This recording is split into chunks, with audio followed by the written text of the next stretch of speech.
Hello guys, welcome back to my YouTube channel. අද මම ඔයාලට share කරගෙන යන්නේ දවස් කිහිපයක් ගත වීඩියෝ clips එකතු කරලා හදපු ස්පෙෂල් vlog එකක්. මම බුදුන් වැඳලා ගණදේවි පූජාවක් තියලා 2026ට හිත පිරිසිදු කරගෙන positive energy එක ඉස්සරහට යන්න මම මේ ආරම්භය ගත්තා. 2026 අවුරුද්ද ඔයාලා හැමෝටම හිතට සතුට ජීවිතේ සාර්ථකත්වය හීන හැබෑ වෙන්න ලැබෙන ලස්සන අවුරුද්දක් වෙන්න කියලා මම හදවතින් ප්‍රාර්ථනා කරනවා. මේ පූජාව මට පුළුවන් විදියට හරි ගෞරවයෙන් මම සූදානම් කළා.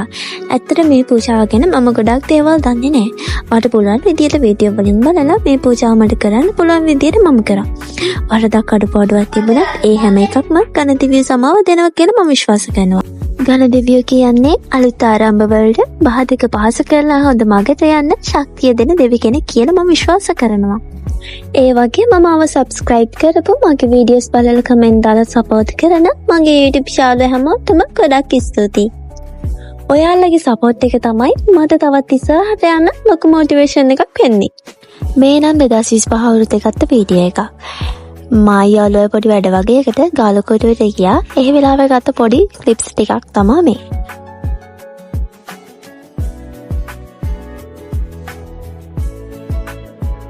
ඊට පස්සේ මායාලුවේ ගියා ගාල්ලේ මංජරයකට. අපේ ඔෆිස් එකේ අවර්ඩ් සෙරමනි එකට සාරියක් බලන්න.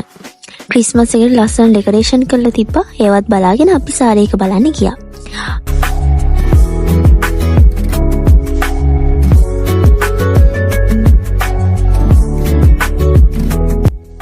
මටයි මාත් එක්ක ගිය අනිත් යාළුවටයි තමයි සාරිය බලන්න ගියේ.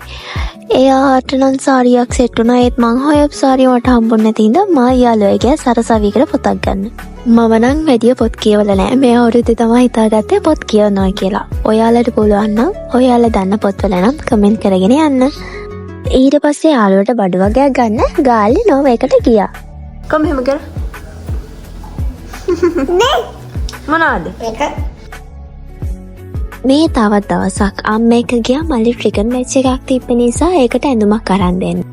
අම්මා ඉන්දියාවෙන් ගෙනාව සාරියක් තිබ්බා. ඒකට මැච් වෙන ජැකට් එකක් මහන්න රෙදි හොයන්න ගියා. ඒත් කඩවල් 3-4කටම ගියා. ඒත් මට සාරියට ගැලපෙන මේ ජැකට් එකක් නම් හම්බුන්නේ නැහැ. ඒ සාරිය එකේ මේ බෝඩ් එකක් තියෙනවා ඉනේ. ඒකට හරියන මේ රෙදි කැලක් තමයි බැලුවේ. ඒත් හම්බුන්නේ කඩවල් හැම එකටම ගියා. ඒත් හම්බුන්නේ නැහැ. ඊට පස්සේ ඉතින් රැ වුණා. කඩෙන් බත් එකක් අරගෙන ආවා. අම්මයි මයි මල්ලි හිටපු හින්දා. ඒක නම් ගොඩාක් රහයි. මේ තව දවසක් මායි නංගී ගියා අම්බලන්ගොඩ. ඒත් කඩවල් 2-3කින්ම බලලා ඊට පස්සේ සාරියට මැච් වෙන රෙදි කැලක් හම්බුණා. ඊට පස්සේ අපි ගියා U&Me රෙස්ටුරන්ට් එකට. ගෙදරින් කාලාවු නිසා බඩගින්නක් තිබුණු නෑ. අපි ඒක නිසා චොක්ලට් මිල්ක් ෂේක් දෙකක් විතරක් ඕඩර් කරා. අපි ඒක එනකන් ලස්සන ෆොටෝ ටිකක් ගැහුවා.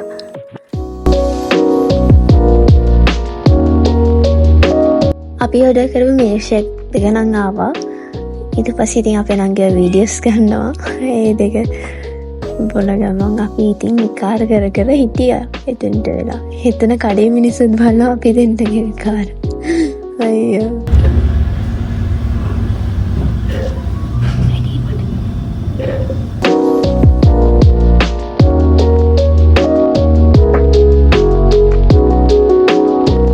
ඊට පස්සේ අපි ගියා ලෙමිනෙක්ස් එකට. මට ඕනේ ස්ටේෂනරි වගේක් ගන්න. ඒකෙනෙත් මම පොත් දෙකක් ගත්තා. ඊට පස්සේ අපි ගියා LC එකට පොඩි වඩු වගේක් ගන්න.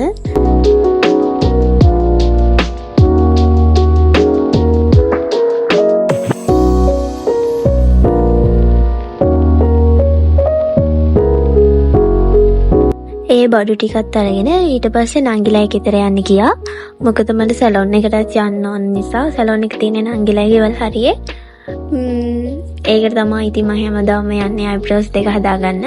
ඊට පස්සේ ඒක කරගෙන මායි නංගි ෆයින්ම ගෙදරට ගියා. ඒ යන පාර ටිකෙත් ඉතින් මෙයාගේ ගෝලම් බල ගියා. ඒ යද්දිත් ෆොටෝ ගැහුව පාරේදී. ඊට පස්සේ ඔය තමා මම ගත්ත පොත් ටික. මේ තව දවසක් අම්මෙක් ඇඳුම් ගන්න ගියා. ඒ ගියේ පත්තිගම එලිට් එකට. මෙහි අම්මට ඇඳුමක් අරන් දෙන්න ගියා අවුරුද්දට. අලුත් අවුරුද්දට.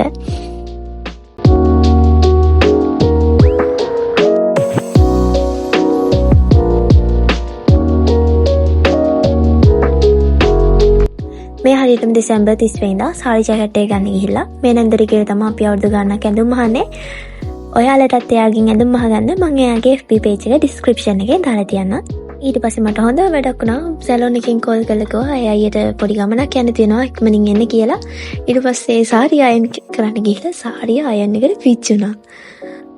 ඉතින් ඊට පස්සේ අම්මගෙන් බැනුම් අහා අම්මගේ අලුත්ම සාරියනේ බැනුම් අහා ආය අම්බ ළඟට ගිහිල්ලා අලුතෙන් සාරියක් අරගෙන තමයි සැලොන් එකට ගියේ.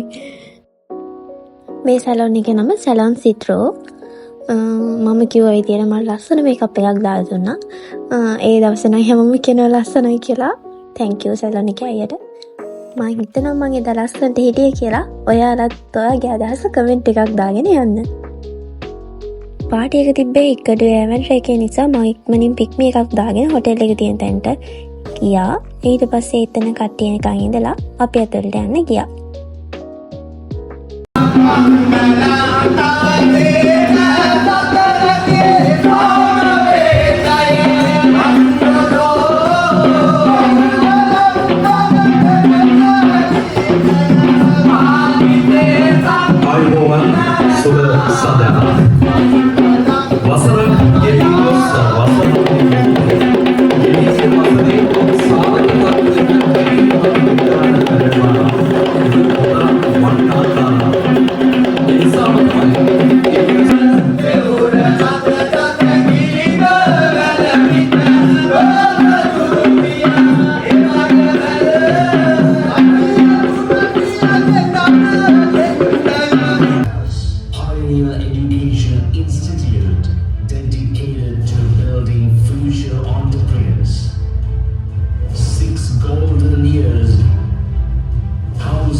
ඊට පස්සේ කාලා අපි ගියා ඩෙසර්ට් අරගෙන ඉන්න. ඒ වෙලාවේ දෙක අයිස්ක්‍රීම් කොත්තු හදන තැන.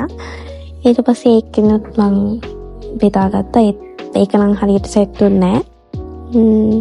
ඊට පස්සේ අපි එළියට ගියා ෆොටෝස් ගන්න. කට්ටිය ෆොටෝ ගැහුවා. ඊට පස්සේ එළියට ගිහිල්ලා ඊට පස්සේ ඉතින් අපේ වැඩේ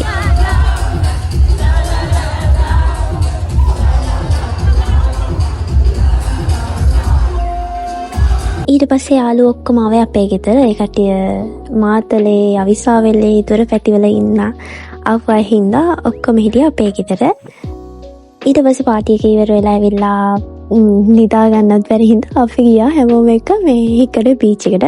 යද්දි කොහොම හරි 4යි ගානක්. ඊට පස්සේ අපි බීච් එකේ සෙල්ලම් කරා, මල්ලන සෙල්ලම් කරා, ගොඩක් දේවල් කරා, බින්ගෝ ඒව කරලා ඊට පස්සේ ගෙදර ආවා. මේ වීඩියෝ එකේ එඩිට් කරේ නම් දැන් ගොඩක් කල් ඒත් වොයිස් කරන්නේ අද. අපි ඔක්කොම ගියේ ගෙදරට ඇඳගෙන හිටපු ඇඳුම් පිටින්. මේ ඇත්තට මට ගොඩක් සතුටුයි. 2025 අවුරුද්දේ මං ලස්සන යාළුවෝ ලස්සන මතක ටිකක් එකතු කරගෙන තියෙනවා. මේ වීඩියෝ එක ඉවර වෙනකම් බැල හැමෝටම thank you. ආයෙත් වීඩියෝ එකක් අරගෙන එනකම් ඔයාලා පරිස්සමින් ඉන්න.